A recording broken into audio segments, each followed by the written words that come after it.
another episode of Stay Hot. I'm Blaiden Kirk, joined as always by my two favorite co-hosts of all time, Matthew Sponhour and Theo Ash. And we have a very, very good episode planned for you all today. We're going to be talking about Game 2 of the NBA Finals. Oh my God, a Stay Hot basketball episode? Who has ever seen that before? For some of you, very few. But for a lot of you that have been around for a long time, you know that it does happen from time to time. We've also asked you guys for some questions on Twitter, so we will have a little bit of a mailbag segment towards the end as well. But before we get into that, Matt, Theo, how are you guys doing on this beautiful Sunday night? I've been doing pretty well. I have actually been on quite the journey these last few days, going from Denver to Minnesota for my sister's high school graduation. So it's been a lot of talking these last few days, honestly, because of grad parties and everybody comes by, and we've had all my grandparents have been in town, uncles, cousins, longtime family, friends. So I've just been really visiting and chatting for several days in a row now, it feels like. So I should be in peak podcasting form, I guess. Because really every interaction, every interaction is like a podcast, but no one's listening besides just you and the other person. If you think about conversations like a podcast, it's really the practice arena for my work is small talk. A little bit. Theo, I'm not going to lie to you. When my girlfriend asked where your sister was graduating from, I assumed college because I didn't think she was that much younger than you. Oh yeah, no, I'm the oldest, so. But I didn't think it was that big of a gap. I thought none of my sisters have graduated college yet. Okay. No, I've got one sister who's going on her senior year in college, and then one who obviously just graduated high school. So it's not any kind of huge gap, but yeah, it's definitely not tiny. I'm not like y'all. You're the youngest. You're a little boy. Well, I'm the youngest. First off, no. Second off, I'm the youngest, and I only have a brother. And you two are both the oldest of several sisters. Well, I'm not the oldest, technically. Megan's older than me by 51 days. Is she really? Yeah. She was born in December of 2000. I was born in February of 01. Yeah. That's a stupid comment for me to make, and I'm sorry. Yeah, man. Right now, I'm sitting on this. I tweeted out that Luka should be Finals MVP. And it's one of those tweets where it kind of gets outside of your intended audience. It's got like 36 quote tweets in 20 minutes or whatever. And I'm been sitting here debating whether or not to just call it on that one and take it down. Cause like going to bed on one of those always sucks, dude. Cause you wake up, you don't know what the hell's going to have happened. I think it's kind of fun. I think it's like a little game. I would say just mute it and then never look at it again. Sometimes I do that. Sometimes.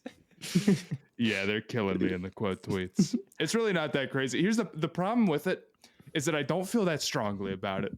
Like I'm kind of it's game 2, you know. It's game 2, and like he's not gonna get it, and I'm not even really like asking for the voters to pull this off. It's not like it's gonna go 7 or whatever, or it looks like it's gonna go 7 right now. Like, you know what I mean? Like, I'm just sort of like, yeah, he's probably by an inch, but like Jaylen Brown would be cool too. So like, it's not even some righteous battle for me. I feel like there's no point in fighting it at all, especially after 2 games where it's like he could stink next game, and then it's like, okay, whatever. It's like I don't care. I have no dog in this fight. I mean, now we're just talking about the finals, which is fine. But I agree. I did want to bring up a question that you put on my Ask Me Something on Instagram, Theo. Yeah. What is your answer to my question? So first of all, I'm interested to hear what you're saying. We'll get back to the Luka stuff in a little bit. But Theo asked, I put up one of those questions on Instagram, like, ask me a question, you know, one of those boxes. You were begging for attention. I was not. But Theo asks, if you could be a cross between an extinct animal and a living one, what would you be? What the hell is that, man? Dudes are Just- trying too hard to be different nowadays. Well, I'm here's the sick thing: of is it. I think the answer already exists, which is those like alligator snapping turtles. They live to be a bajillion That's years two living old. animals. That's a cross No, between but two like living it's animals. kind And of in fact, kind of it's a just cross one. between it's it's kind of a cross between like a living animal and I'd do dinosaur in Wh- person. But what kind of Wait, dinosaur? no, wait, hold on. There's too much information coming at me too fast. What is an alligator snapping? What extinct animal is that a cross between? Because I don't know, but You- it, like you- it you just looks said it's prehistoric. like a- it looks prehistoric. Like, does it not? well, yes, it does, and it's an ancient. Turtles have been around forever, but I'm Yeah. talking. You can't say just alligator snapping turtle to my question. Okay. I said a cross between an extinct animal and a living one. What would I you said be? the animal already exists. Alligator snapping turtle is just a current living creature. Whereas, how about alligator snapping turtle mixed with like one of those old isopods that like All right, crawls we on will the do bottom we of the will ocean do or we will something. do alligator snapping turtle mixed with saber-toothed tiger. There we Better? go. So, is it like a shelled saber-toothed tiger? Because I actually rock with that heavily. Like that, an armored saber-tooth Yeah. would be sweet. I That don't know if maybe it would go in necessarily have water. a shell, but maybe it has like really tough skin. There we go. Yeah. I think I would have would to you go do, with. Theo? I think I would have to go with pterodactyl. Somewhere in there, like that's just got to be one of the greatest beasts not- to ever walk this that's not a earth. bad Is like a play. big flying lizard bird, and then How maybe big were they? if they were huge, they were like gigantic. That's true. I've seen probably it. the- I've been to enough museums. I know. That was a they're like bad the question. size of like maybe a No, I know about Volkswagen Beetle. I don't know.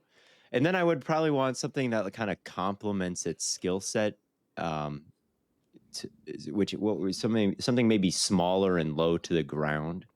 So maybe I would go like pterodactyl and pillbug. What? Okay, bro. It could I'm fly. winning out of us three. I actually feel pretty strongly about Matt, this. what Dinosaur. I don't know, dinosaur? What dinosaur? It doesn't really matter that much, mean, it honestly. does but if like you pick a pretty clearly, T-Rex. If you pick a T-Rex. pretty clearly I'm defaulting to T-Rex though, right? Like I don't know. The I mean, short I think arms. it's a It's T-Rex like, person. yeah, I'd have What regular human arms and aspects? thumbs. Ooh, a And a human T-Rex with brain. opposable thumbs. Yeah, see, I'm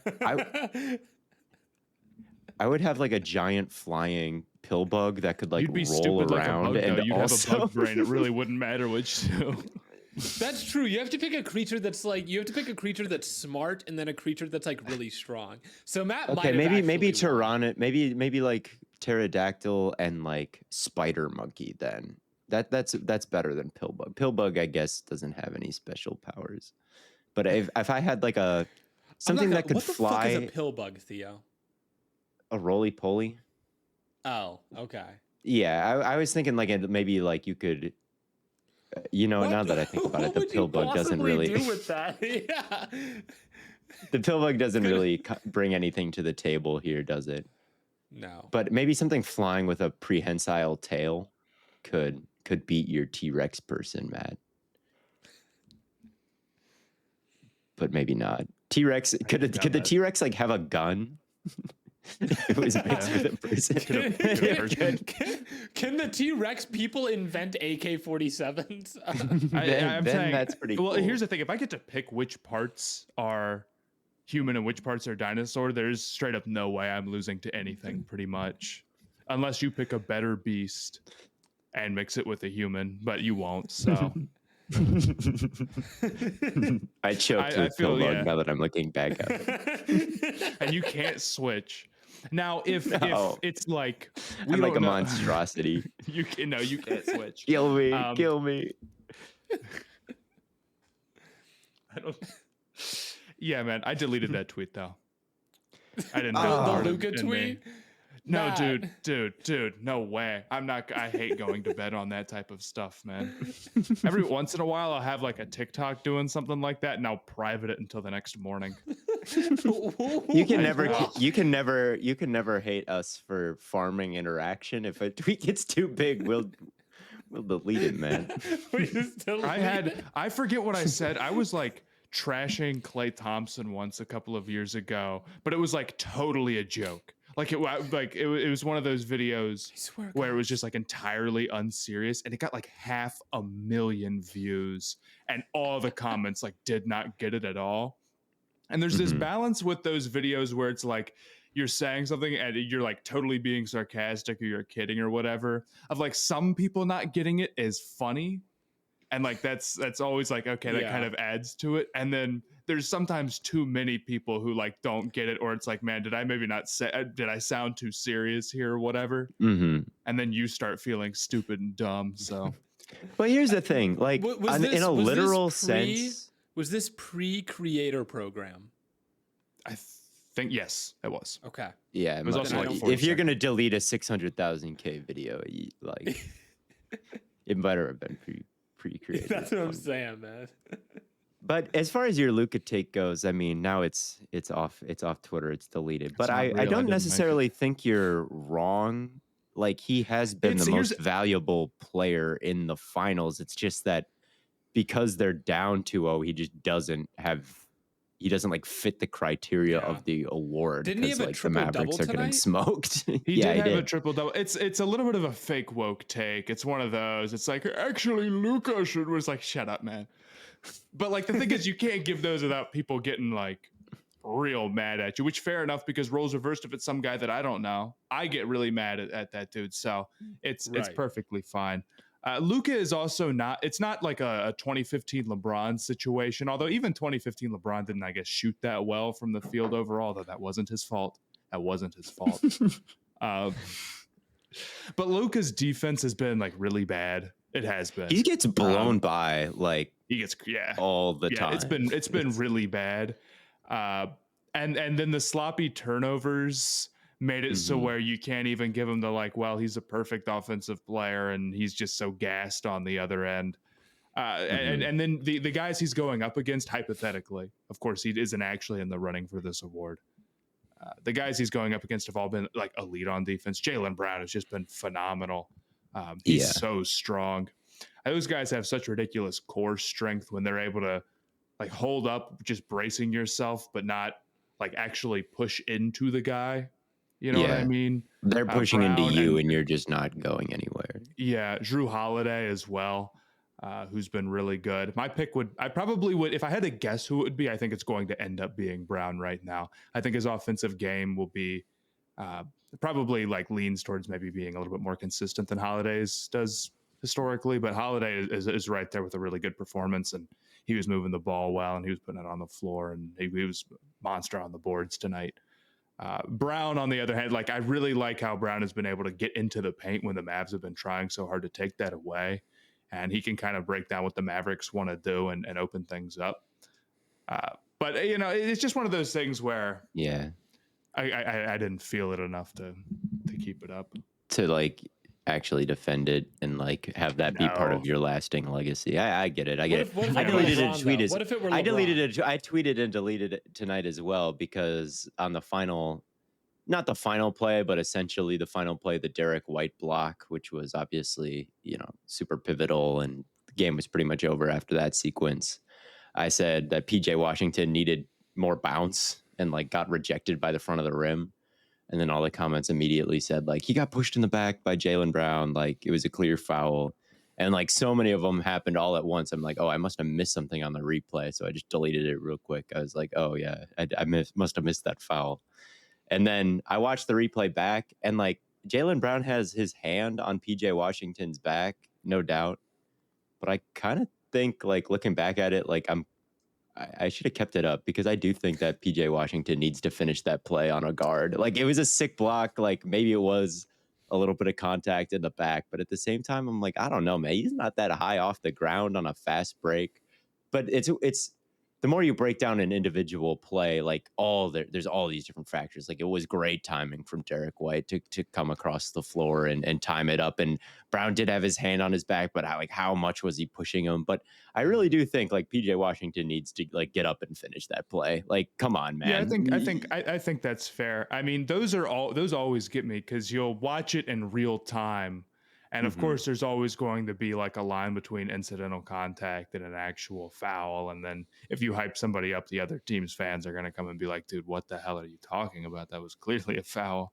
Every people single just time, love complaining regardless about of it's true. fouls too. Like it's just the number one thing. And this is one of those fans like series to where do. there's a lot of them. The more guys on a team there are who just get blown by, the more fouls there are.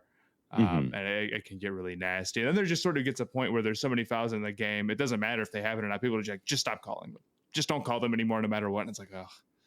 But, there were a lot in this one overall. I guess if we want to get into the game, like my big takeaway is that I think the Mavericks just don't match up with Boston well enough with their defensive personnel to actually stop them from getting open looks. These games haven't really ever, like it was a little bit closer tonight than it was in game one. But it feels like these games almost always get out of hand pretty quickly. It just feels like the Mavs can play really well. Like Luka had such a great first half and the Mavs were down, right? Like, and then it's like, well, what can you even do? Like, you can't expect them to play better than that. And he was like 9 for 12 or something like that. I can't remember exactly what he was, but well, he could have been 12 for 12, man.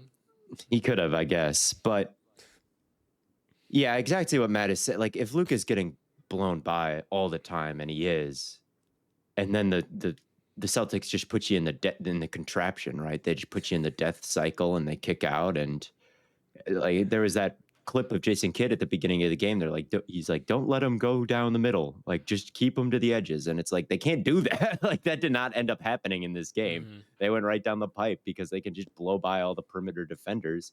And then Kyrie is just dribbling. Like, that's the Mavs' other offensive option outside of Luka, is just cool Kyrie handles and like not actually him hitting any shots. So like what I just don't know how that changes in the next 2 games. Like, unless Luka gets mega hot and like maybe PJ Washington has like a 6 for 9 3-point shooting game or something like that. But that's like the Celtics know this, and like that's exactly what they've been trying to take away. And it feels like they haven't had a lot of respect for Kyrie Irving as like he's had the ball so much, and like all sorts of defenders have been on him. Porzingis was on him tonight and he couldn't beat him. Like, if Kyrie's not going to be efficient one-on-one, like what can you do if you're the Mavs? Yeah, I mean, there's just a level of shot making that Kyrie needs to be at in this series, because there's so many strong defenders to go up against that he's never really going to have a really, really great matchup, at least not consistently. And obviously, like, he can go toe-to-toe with anybody.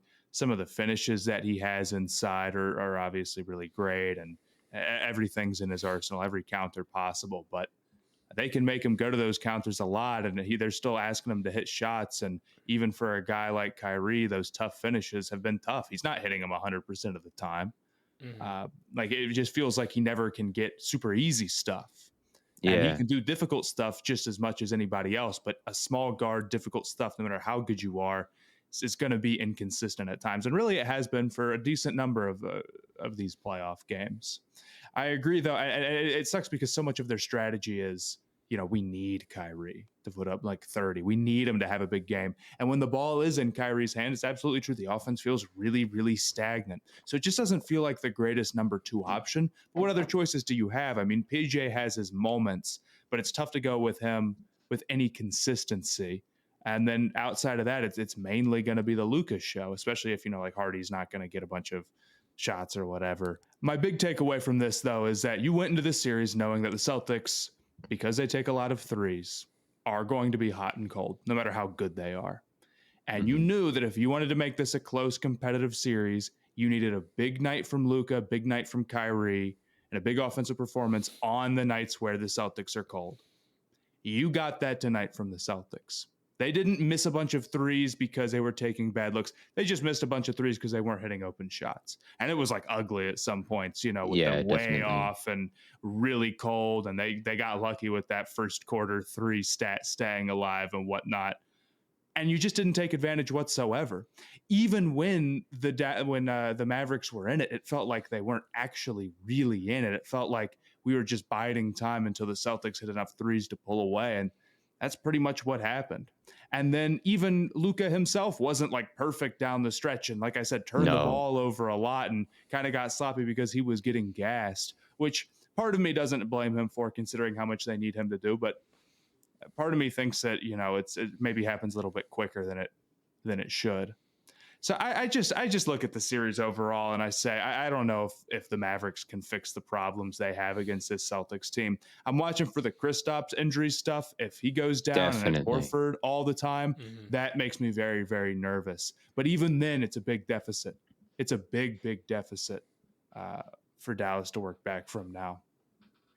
Yeah, the Porzingis stuff at the end I thought was pretty strange. He was pretty clearly limping, and especially on defense, you could see him almost bending his knee and like resting his hands on his knee to brace it as much as he could, and like trying to play defense from that position.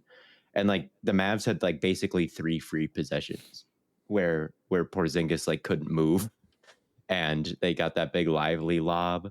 And like even in crunch time, they were playing like 4-on-5 for several possessions, and just like didn't matter. They still lost, and Porzingis played less minutes than Horford tonight, and he was pretty effective. He had some huge blocks early in the game. He wasn't as good as he was game one, but for him to play less minutes than Horford and them not being able to take advantage of that, like, man, it's just tough. I just don't think that this is a very good finals duo, Kyrie and Luka. People talked about it like, oh, is this the greatest offensive backcourt ever? Like maybe, but offense and defense, where does it rank in terms of like duos playing in the finals? It just feels like greatest offensive backcourt ever, or in the conversation for that. Like it just hasn't gotten them very far against a team as well-rounded, as deep as the Boston Celtics. It's just too easy for the Celtics to hunt guys on the Mavericks, especially with the 5 that they have. And we kind of knew this was going to be a problem going into game one, and it's done nothing but prove it as a problem. I mean, you were talking about with Kristaps. Yeah, he's played really limited minutes, but what's ugly about it is that you absolutely cannot switch anybody onto him whatsoever, because it's like a free mid-ranger. I mean, he's hitting those. I don't know how many he's actually taken, but it feels like they're just locks to go in right now because nobody can contest him. And even when like Derek Jones Jr., for instance, had a really good possession, I thought, where he got really physical with them and sort of got Kristaps off balance, he still ended up fouling him. Like they just don't have the guys. And it's like Kyrie and Luka can hardly handle anybody. And again, if any sort of switch happens, if any matchup opens up, it's not like they're looking to get one guy on one guy. It's like, can we get them off of the 5 that they want at all? And if that's the case, we're golden. Again, even with a bad Tatum performance and a bad 3-point performance, you take the loss. It's just not acceptable. And I really, really would wonder how you could imagine them getting 4 out of the next 5 outside of just like Kyrie just goes for 35 every night and hits every shot, and Luka hits every shot. Yeah, they don't have the advantage on defense, offense, rebounding. Like the foul shooting was so atrocious tonight for Dallas. Like Luka had is about as bad as a miss as you could imagine, like a Luka free throw going in a clutch moment too. It like hit the bottom of the front of the rim and like went down and forward. Like, how are you missing those, man? Meanwhile, the Celtics are like 19 of 20 from the free throw line. It's just every single aspect. And I guess it can't get much worse for the Celtics. Like maybe it could get better, or for the Mavericks, I mean, like maybe they could regress positively for Kyrie, but it's like there's still. It sounds like this was the game for them to win. Like if you're saying that, well, the Mavericks could have played better, it also sounds like the Celtics could have played better. And if they're both going to regress back to the mean per se, is there a game where you even feel like, does it even feel like the Mavericks can get one at this point? Look, the Mavericks can get one. That's not quite as far as I'll go. Okay.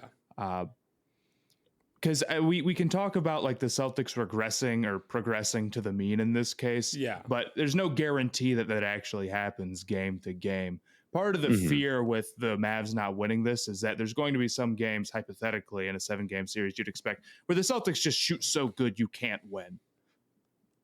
Yeah. As a team that's at the disadvantage, that's kind of what you expect. So not getting the ones where that doesn't happen is brutal. But the Mavericks also shot very bad from three. And while I don't think that they're as good of a three-point shooting team as the Celtics, they're still very good, and they really still should have shot better than they did tonight. Although I don't think they had quite as many open looks as Boston did.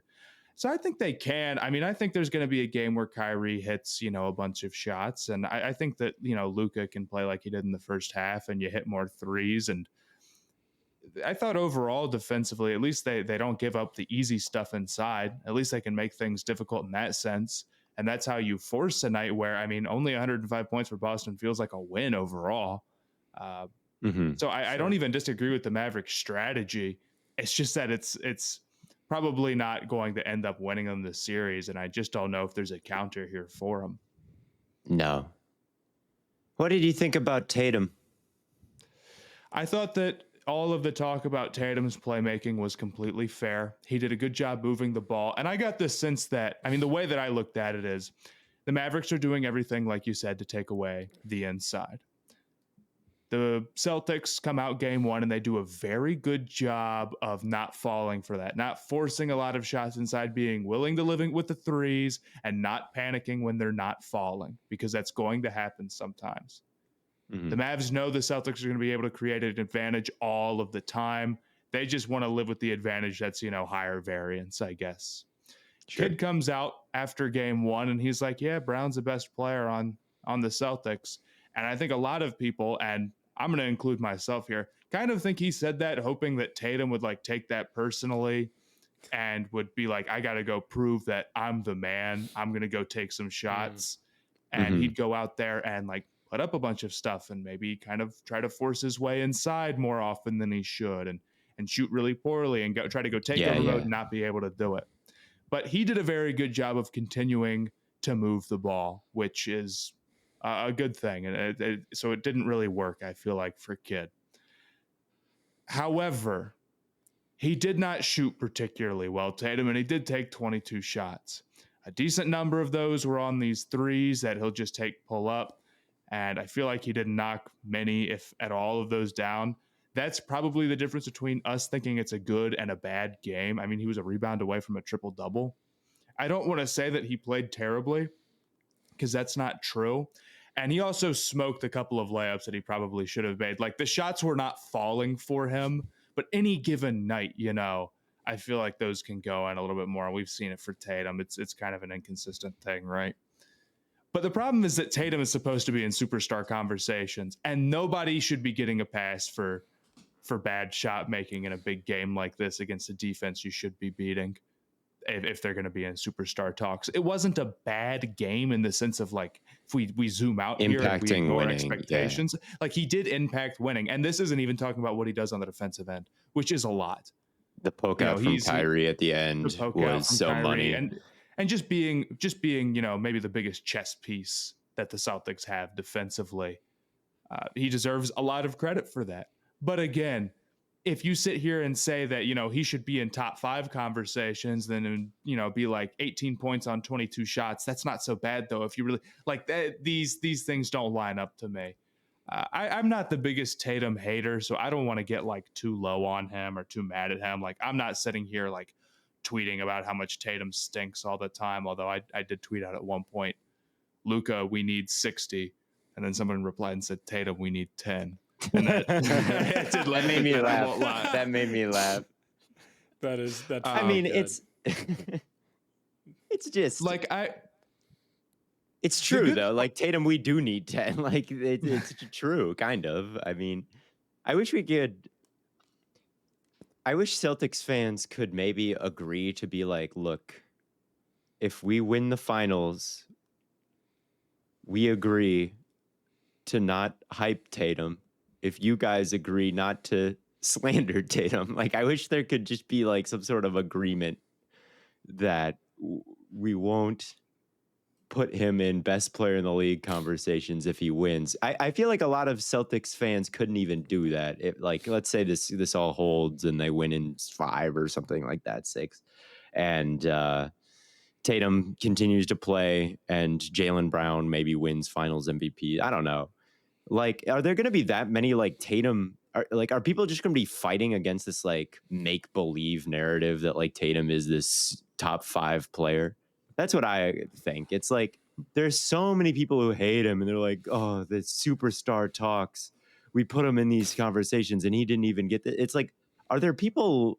Are there like real people who think Tatum is top 5? Because like all I ever see is people getting mad at that agenda, and it feels like there's more of that than people actually pushing that agenda. And I just seems so obvious of what Tatum is, and it's a really good player. Like I think he is the best player on the Celtics. Like I think that when you look at the degree of difficulty of his offensive shot making, it's kind of explained like why sometimes he doesn't shoot the best, because he's like taking these deep ass threes, and like tonight he tried to like throw down over people. Like, I guess I don't know why he was doing that at the end of the game. That was bad actually, when he was trying to like dunk on everybody at the end and it wasn't working, and the Celtics went on that like 9-0 run. But he's so good on defense, and like his playmaking was great tonight. And I don't know. I just felt like he impacted winning. Like, even though he wasn't making the shots, like I was like, okay, Tatum is a reason why they're up right now. He's a reason why they're winning this game. And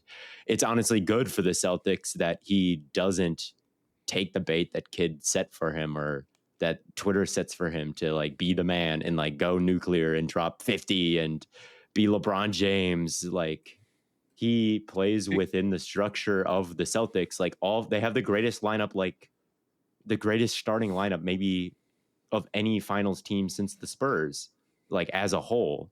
And like he plays within that. And I think that's good. Like they would be worse if he played like Twitter kind of wants him to play, I feel like. So I don't know. I mean, I'm a kind of a Tatum, like this is maybe me just trying to be different and like seeing everybody saying something on Twitter and then being like, actually, I don't know. And just going on the other side of the fence just to, say something different. But I truly think like tonight was like, okay, everybody's mad at him. Like, oh, he doesn't have to do anything. Oh, he only needs to drop 12. It's like, okay, but that's what he should be doing, I guess. Now, tonight was a bad offensive performance from him, but he hasn't had that many like bad offensive performances this playoffs, right? Like, it's not like it's been stinker after stinker. It's really the problem is that he really hasn't taken over, and I guess the idea is that he doesn't need to.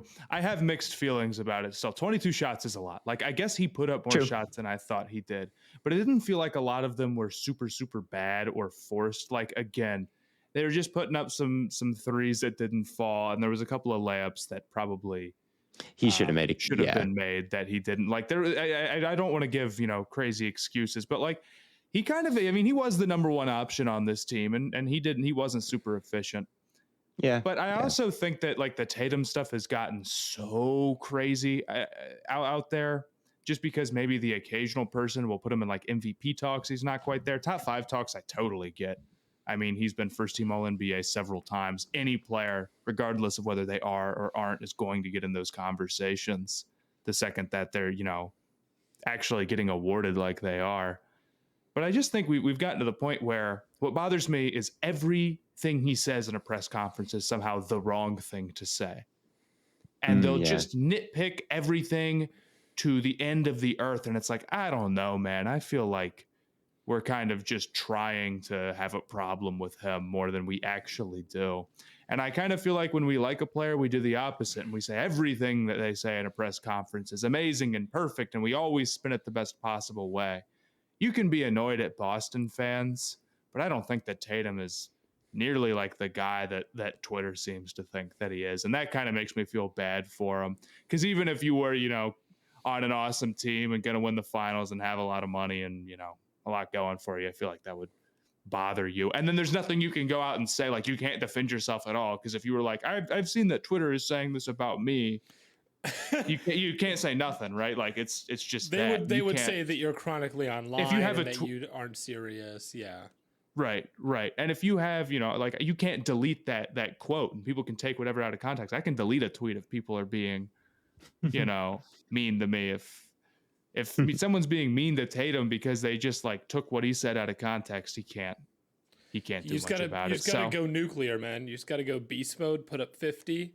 But like that's not the right play for him. Like he can, I don't know. The best thing he could do is just win the series, I guess. And then everybody, I feel like people are kind of mad at the future, this like imagined future where he wins finals MVP just because he's the best player, or like just because he's the biggest name, and they just give it to him. And then like people look back at it and he has some like legacy that he didn't deserve, instead of thinking about like what's actually happening right now. I feel like people are too concerned about legacies, like when there are things happening right now, and they're like paranoid that Tatum's legacy is going to be like, oh, it's going to be too good, it's going to be, and it's like, well, let's see what happens, I guess. Like I don't know. Well, the thing is that again, if the Celtics end up winning the series and things hold as they are right now, like it would kind of be maybe even the best of both worlds here, in the sense that like I think, well, I don't know if it's best of both worlds, but like the Celtics can get their ring, but we don't have to say that like Tatum is better than Luka. We don't have to necessarily have that conversation. Right. But And I feel like don't people know. are like afraid of that. Like in the future, they're going to be like, oh, Tatum won the ring, and now people are going to be putting him in Luka talks. And it's like, is that actually going to happen? Because I don't see anybody actually doing that. But I see people wringing their hands about like, oh, Tatum is going to be put in talks he doesn't deserve. It's like, not if everybody's mad at it. And then it just makes the people who like Tatum more dig their heels in more. It's like Tatum was good tonight, but he wasn't great, and he's, I don't know. I just feel like people are so extreme one way or the other, and I just maybe should just delete Twitter and talk about ball, because it's just all agendas driven. And You should go into like Instagram Tatum is just threads. especially bad with it, where it's like you said, Matt, like he can't win, it ever feels like, because he's on the Celtics and he's on the set. Like it's like I was saying before, on the previous episode that we talked about the NBA. It's just a combination of things have gone very poorly for the Celtics to be hated. But I kind of think that people's opinions on this are changing. Like I think people mostly like the players outside of Tatum now. People are kind of giving Brown and Holiday and Kristaps their flowers. So maybe it just sucks to be on the losing team, It's like Jaylen Brown. How has the narrative on him changed? True. I mean, it wasn't that long ago where it was, he can't go left, and that was all that people would say about highest him. paid, like worst contract ever, like wholly overpay, and he's gonna win Finals MVP. Damn, probably. Yeah. Do we want to get into some questions, though? We've been talking about Twitter narratives here. When it comes to your feet, eBay's got your back, because with eBay's authenticity guarantee, real experts are checking your sneakers, every stitch down to the sole. Me personally, I'm a big fan of a classic Air Force, or maybe a nice suede or leather boot, but whatever it is that you're adding to the lineup next, head to eBay.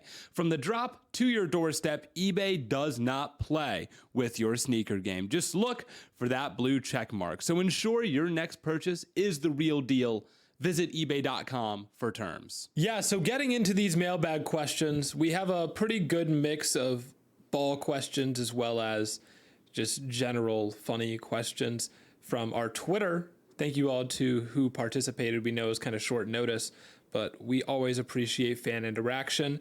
This one comes from Michael Alexander asking, what are your thoughts on Nick Sirianni as a head coach?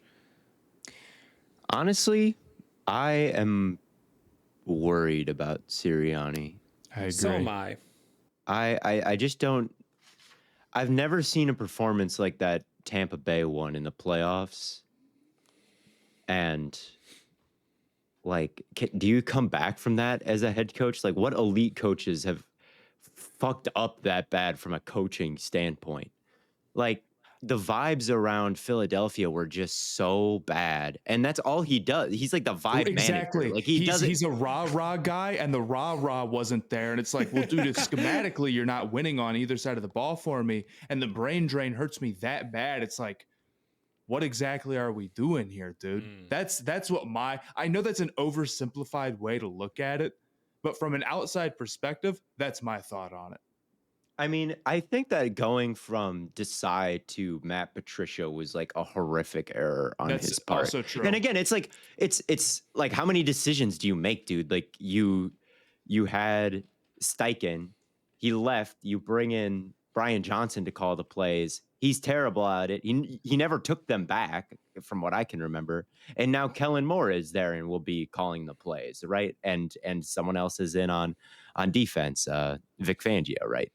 So again, he's just there as CEO and like general, like, yeah, vibes guy. I like, what exactly is it that you do? And I think that the hires this time around will probably be better. Like Vic Fangio is good, but it's like not like he solved every problem for the Dolphins last year or left Miami on like the greatest of terms with the fan base there. Like, oh, he did such a great job. Like he did a pretty good, like the defense is fine. His too high stuff is still the meta. Like you still want Vic Fangio on your squad. It's going to be a lot better than like just straight up 4 rush, no stunts, no anything. Matt Patricia at the end of last year, defense can't tackle anybody. Like it's going to be an upgrade, but like what is Sirianni himself going to do to like turn the Eagles around? Like what does he have in his bag? Because right now he just seems to like act gruff at press conferences and like gloat. And and you know what? I've always thought. Go ahead, Blaiden. I was just gonna say it almost feels like, and I know I do this all the time. I bring up the Browns, but it does kind of feel like a more accurate representation of when people were calling for Kevin Stefanski to be fired, and Stefanski was legitimately doing a good job for the Browns offense. But this is the opposite. At least he was doing something. Right. This is the opposite of that. Like Sirianni isn't doing anything, but the team is still winning, and he's probably not going to go anywhere. But he almost got fired after that Bucs game. Like there was legitimately like we were watching that live and just debating amongst ourselves, like, can Sirianni survive this? And then there were like a couple days at the end of the season where it was all up in the air. And then they had the press conference like right before they gave they had like a meeting right before they gave the press conference, I remember, and everybody's like, did Sirianni get axed right before he was supposed to give a press conference or something like that? There was all this uncertainty, and then Sirianni came back, but it's like, what exactly is he going to do? So I'm definitely, if I'm ranking head coaches, Sirianni's probably closer to the bottom than the top, because it's just, I don't know how he directly impacts winning. Like if we're even going into his division, like Mike McCarthy, at least like he has had so many playoff collapses. He is on a major hot seat, but at least he called the plays of a top offense. Like at least, I don't know. That would be the perfect transition into our next question, Theo. Why do the Cowboys always fall apart in the playoffs? Coming from, looks like a 49ers fan, but so I don't know why. The 49ers are better than the Cowboys. That's a large reason why they have fallen apart in the playoffs for all these years. I was about to rank Sirianni amongst the NFC East coaches, and I realized that's a horrible idea because all of the NFC East coaches. I was like, wait a minute. Maybe Sirianni he might be closer to the top than the bottom in that division. Because I seriously feel like Dan Quinn is part of the reason why they've fallen apart these past couple of years. Like it's I think one of the reasons is Dak's. I think part of the reason is Dak's arm talent, especially against the 49ers a couple, like 2 years ago, not this last loss to the Packers. He was trying to squeeze the ball in some windows. Like he's so aggressive, right?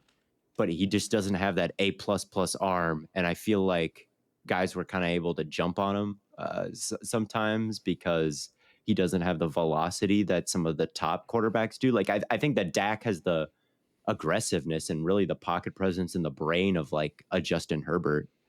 but he doesn't quite have the athleticism of a guy like that. So I think that's part of the reason, and that's something that's gotten Dak in some trouble.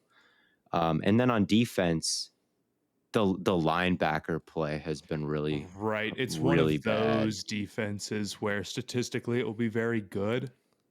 And in large part because of like their elite edge rusher, and they've got corners who will make big plays and like more often than not. But can it actually go and like lock down some of the bigger offenses, or they're actually like, like strong units throughout? Not particularly. There's some pretty big Mhm. weak spots. If you want to compare something to Cleveland, Blaiden, that Yeah. might be it. Yeah.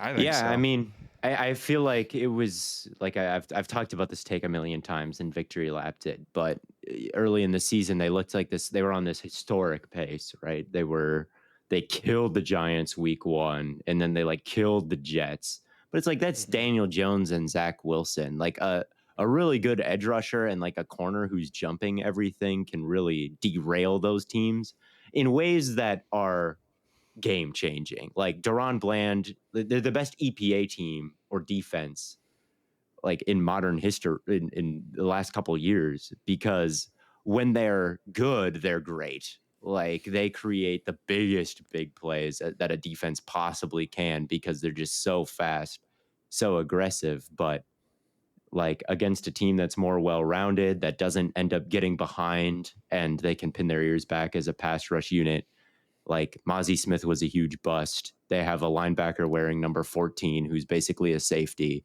And Yeah. against these more balanced teams that don't fall behind, like Deron Bland doesn't have too much of an impact when he's not like taking a Sam Howell pick to the house because he's kind of inconsistent. The well-rounded teams is kind of the key thing. I think the main issue with the Cowboys is they're just often too one-dimensional.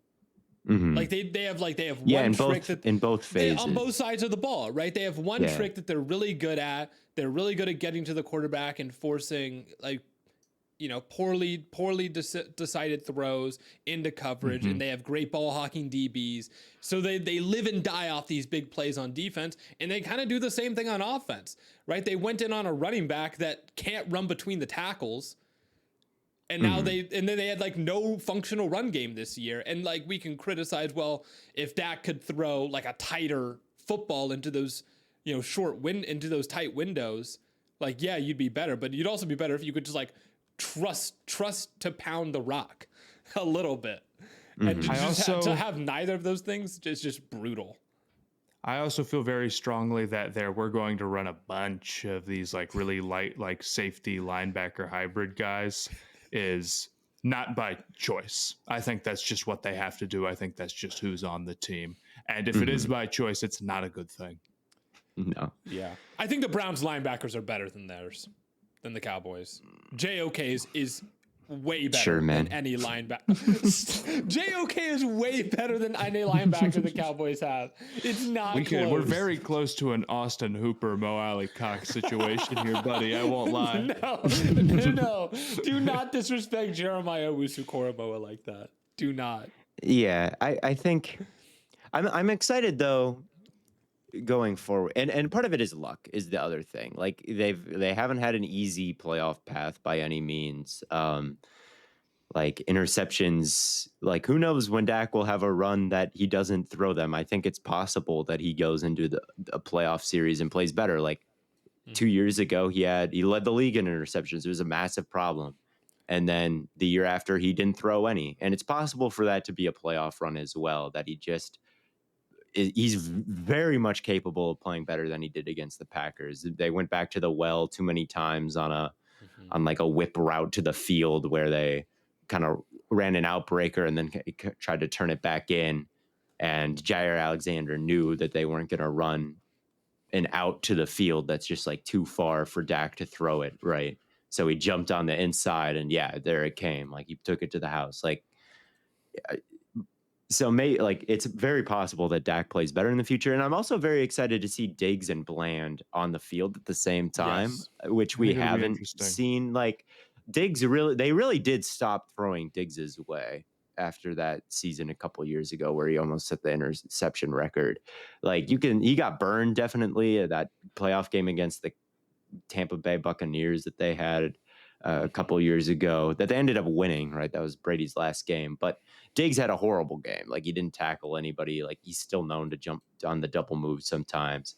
But generally, he is kind of locked down to his side. You tend to avoid that side if you're an offense. Now, again, maybe that's bad offenses avoid Diggs' side and good offenses can kind of take advantage of him. Same with Bland. But Bland is still young, and he really did,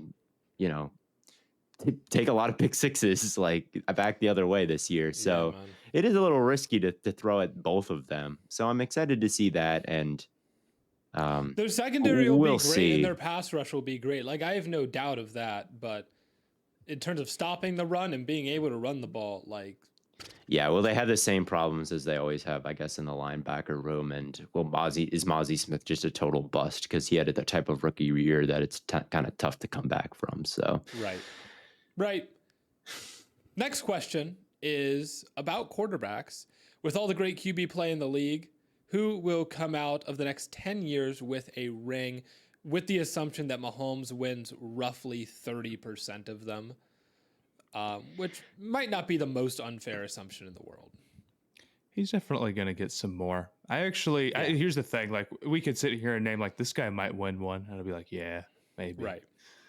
Lamar, like, yeah, maybe. He could. All right. Stroud. Yeah, he could. Yeah. Yeah, probably. Yeah. My take Baker is Mayfield. that we are beginning to enter the era of the paid quarterback champion. No longer do you need your QB on a rookie deal.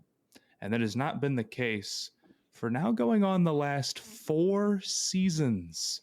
Mahomes has won. The Rams won with Stafford, who was paid. And they were still paying Goff at that time. And they were paying Jared Goff even more than Stafford, which I almost made a video about this a while ago. To be clear, the Rams were paying Goff because they really had to, like, take on that dead money to trade for him. So that should have been looked at as, like, part of Stafford's contract, in which case it would be like they were paying him $40 million, basically. Yeah, But they were allocating a certain not amount to the quarterback. to a quarterback. But Like, technically it's not. Stafford, it wasn't happening. There's like some 12.5% number that people use. It's like, you can never do it outside of Mahomes, but like the Rams basically did. It's just the way the trade worked. The Lions kept money from Stafford and the Rams kept money from Goff. And then the year before that, it was like Brady, I think, like right at 12.5%, like maybe like a tenth of a decimal on or off.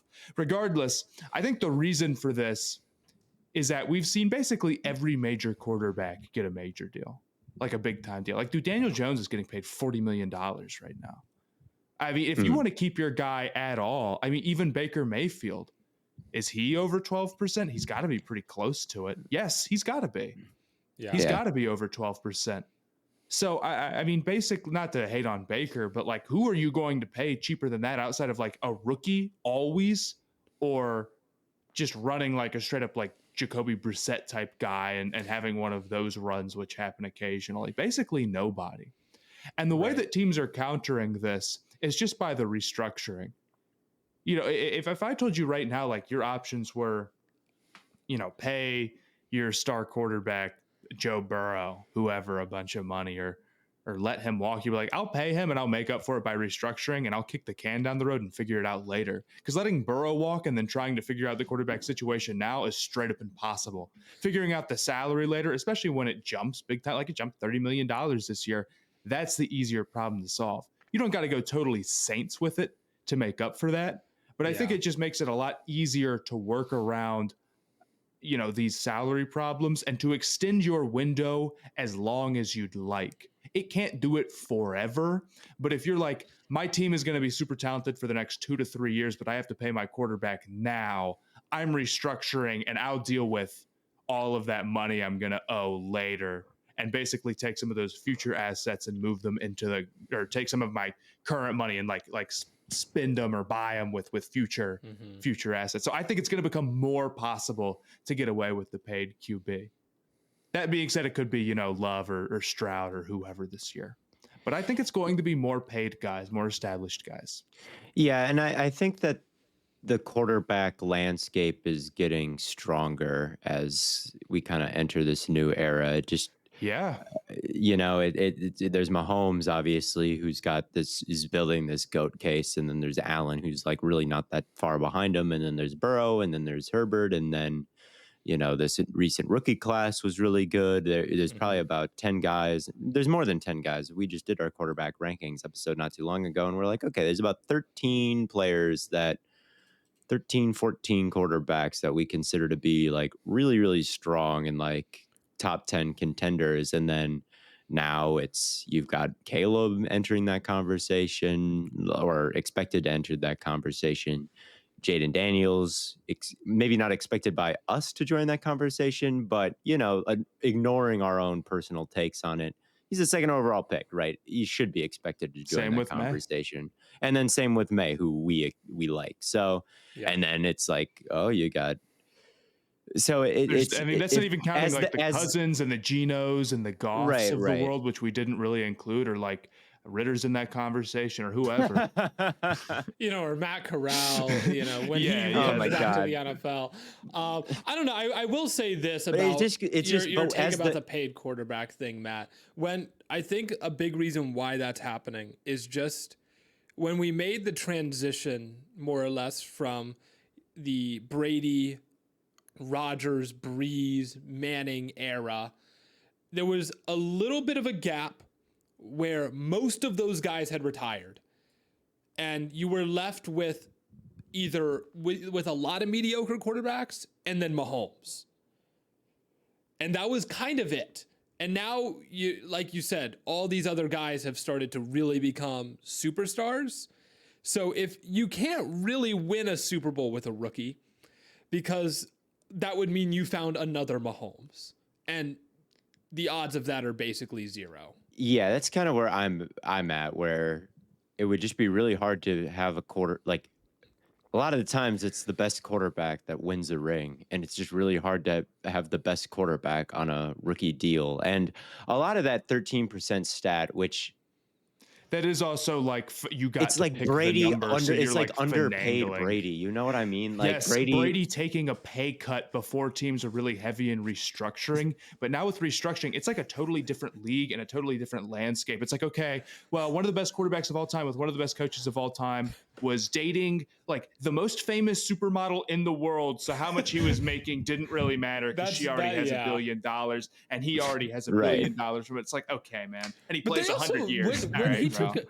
When did he take his pay cut? Was that like it was probably like his whatever contract he got like around 2014, and then they started winning again. Yeah, and then they won like four more, and then he won like four. And of course, like it's somehow always like it is crazy how that has always worked out. Like, it's not like the Patriots weren't close when they were paying Brady. Like they were all the time. They made multiple Super Bowls, and it was like close in the fourth quarter, and that could have changed. And it never did. I'm not saying that the rookie deal quarterback is still not going to be like the number one advantage, but there's simply too many good teams that aren't doing that. And now we're starting to see a pattern of like good teams that don't have that win Super Bowls, and I think they're just going to be more competitive. That is funny. Yeah, and another situation Brady won was 3 Super Bowls on like a rookie deal, and then he got paid a bunch of money, and then Manning came in and won a Super Bowl on a rookie deal, and then Rodgers won a Super Bowl. Well, was Rodgers on a rookie deal? Because Rodgers is another weird circumstance where like his rookie deal, he was on the bench, so the deal must have been on. I thought he was. I thought Manning was on a rookie. He was drafted in like 99, no? He won in like 2006. Oh, yeah, you're right. Oh, but you know what? Rookie deals didn't even work the same back then, man. Oh, then I have no idea.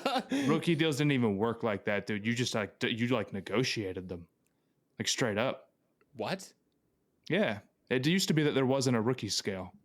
Am I lying? Mm-hmm. I feel like I remember Jamarcus Russell you would negotiate having a big it like a regular contract. Yeah. That's I'm almost certain that crazy. This is the case. Yeah.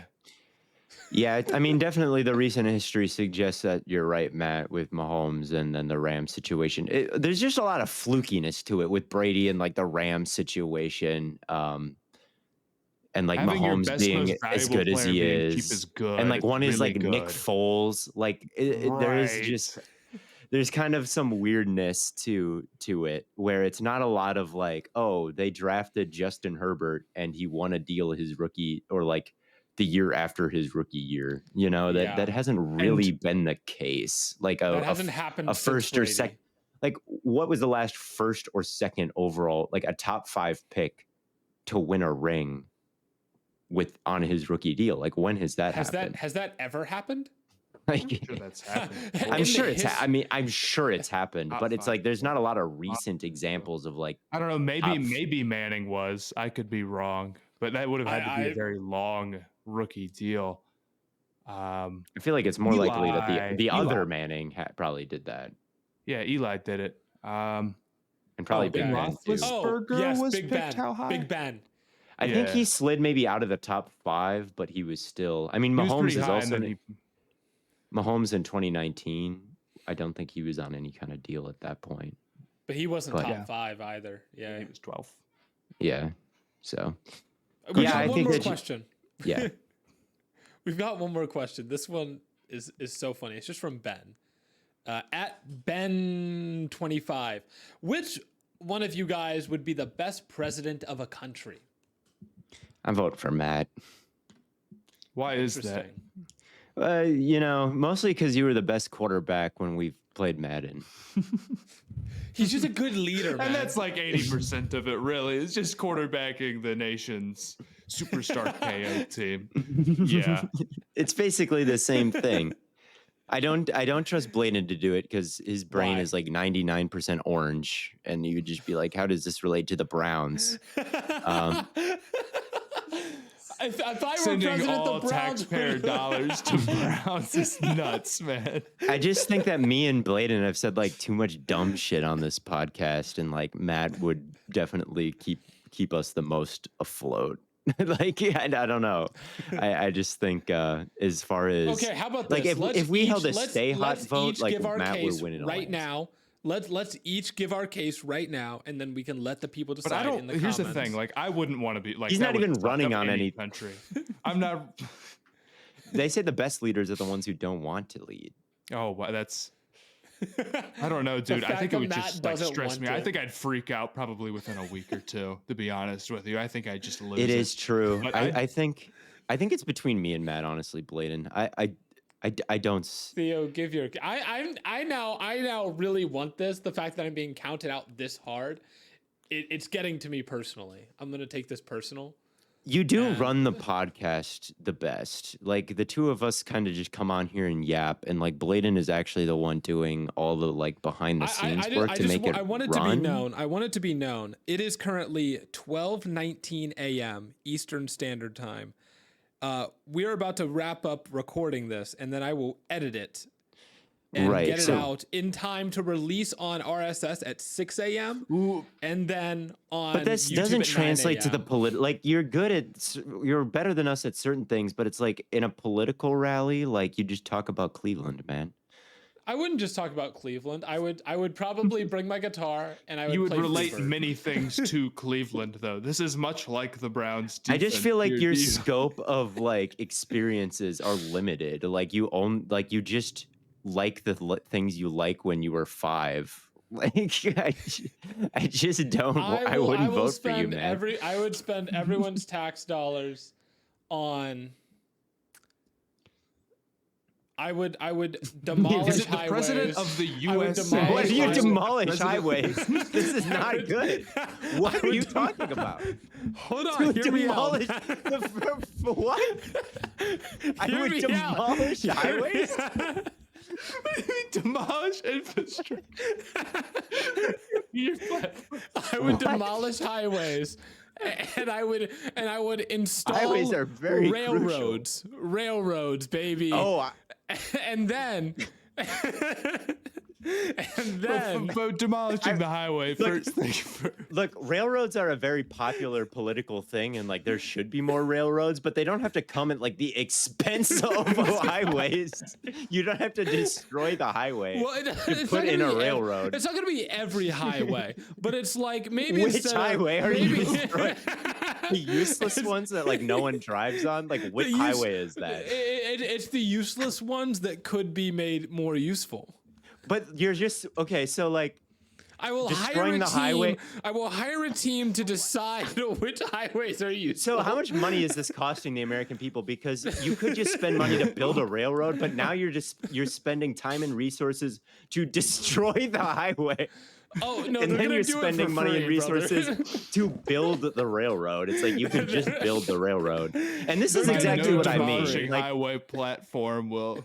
I just don't trust your political instincts, Blaiden. I really ask me any political question. I guarantee I get it right. No, you already.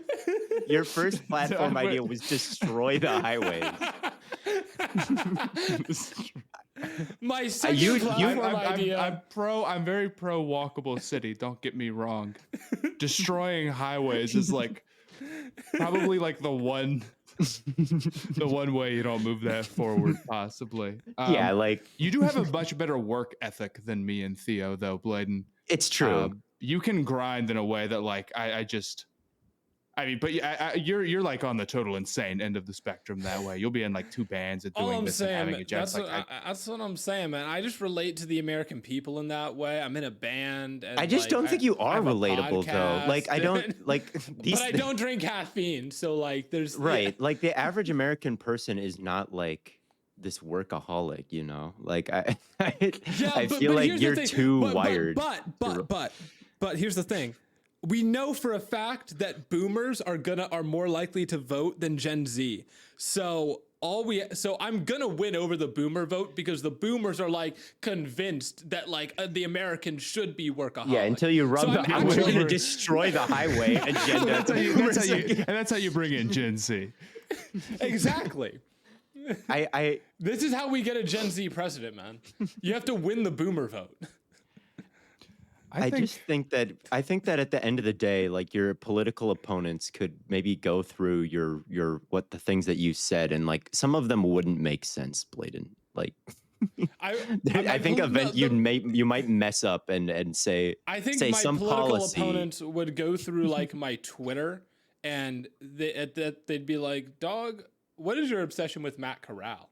They would go through your slogan would be like, "What if? what if the country was great? What if the country ran smoothly? What if the country was great? Not make America great again. What if America was great again? Played in 2024. What if America was great? Honestly, you might win me over with that slogan. Yeah, that would be great. I don't know, dude. I think it was great. That kills me. I'm gonna get that on a hat the next time. Just what if America was great? Does it have to say? I don't think that any of us would be very good presidents. I think that would be a terrible job. No, I think we should do group president. All 3 of us, we have to win together. We could do like a 3 Stooges thing in the Oval Office. And then we'd need to run Matt. If it was the 3 of us, but only one of us could run, like I'm 100% running. The political puppet for Theo and Blaiden. All right, man. Yes. Yeah, it's like Matt's president, Theo's vice. I'm like the Secretary of State, but like Theo and I actually have all the power. I do think that would be the best possible scenario is like Matt as my puppet and then Blaiden designs the website. I'll make sure that the live stream for the rally runs really smoothly. There we go. I think that's like our best chance at success. We're running Matt on my policies with like Blaiden as the IT guy. I think we could run a country pretty well like that. I think I would do a terrible job myself. That would just freak me out immediately, man. I wouldn't want to be president. You would be like the single most important person in the world. If it was US, you'd be up there. There's I no mean, way. you would Yeah. be I mean, the U.S. president is undoubtedly the number one most important person in the world. Like, And those other dudes who get in there, they have political experience. Not me. You know how they see like that aging stuff? It's like, look how quickly this president has aged. I'd look brutal you would immediately. look horrible. You look Me horrible personally, I think I like, think I would freak look, out. I would look younger. By Super Tuesday, you'd be like gray and old and like Yeah. bloodshot the eyes. No, dude, and like Here's the question. Think about all the little things. They'd be like, oh, dude, his haircut sucks today. Put the hat back on, dickhead. It's like stuff like that, dude. I couldn't deal with that at all. You'd be freaking out. You'd always have like Fox News saying Matt, something you'd have about to you. wear a You'd know, suit like, all it the doesn't time. matter. We're You gonna wouldn't be sedate able to you, wear a dude. hat. We're gonna give you some drug cocktail and like send you out there, and you're not even gonna like know where the fuck that you are. And That's then true. They'd put me in a suit. They'd be like, you can't wear a hat all the time. And it's like, dude. we're gonna put you in a suit, and we're gonna give you like some sort of hallucinogen, and then you're not gonna be nervous, and then Okay, that'd be. We're I'm just also a gonna see terrible what you public say. speaker. I'd be horrible. Matt, if Oh, you won dude. if you were president, would you still do the podcast? Yeah, that'd be hilarious. I mean, if we're fast approaching the like player podcast for like presidents. Like, when are we gonna get a podcasting president? It's probably gonna be the next one after Trump or Biden. I think they're like too old to do that. But if like we have the minute we have a president under the age of 50, I bet they like are appearing. does on any podcasts politician do regularly. podcasts now though? Like any of them? Like anybody in I don't Congress know or Senate? about I honestly have no idea. podcast, but there There's was none of them Jeff that are, like, Jackson famous. dude on TikTok. Yeah. Yeah. Although here's yeah. the thing, I just feel like you don't want to put yourself that online if you're a politician. I mean, even that Jackson guy on TikTok, eventually, like people blasted, turned yeah. on him. Granted, he voted for TikTok to get banned, which is like, dude, that's like the one thing. Yeah, it was really weird. The It was really TikToker weird. senator votes to ban TikTok. How will the Okay. comment section react on TikTok? Yeah, man. It I was don't not I don't good know if for this him. is a bad take, but the comments on that video were like hilariously dramatic. It's like I disagree with it too, man, but like some of them were like pretty crazy. All right. But I don't know. Well, let's wrap this up. You do. Let gotta- us know in the comments who would be the best president. But or like what the structure would be if it's the three of us. Yeah, What's your if it's- dream what's your dream Oval Office? cabinet? Your dream Yeah. Stay Hot cabinet. Well, thank you all so much for tuning in to another episode of Stay Hot. It's been an absolute blast. We will be back with some more sports talk. We'll be talking ball. We talk ball. That's what we do. We'll also have live streams coming up, as we do. Been playing some Madden. Maybe check the one from a couple of weeks ago, not the one from last week, if you want to know how it goes. The one from last week didn't happen, as far as I'm concerned. The one from 2 weeks ago was fantastic. But until then, we will catch you on the flippity flop.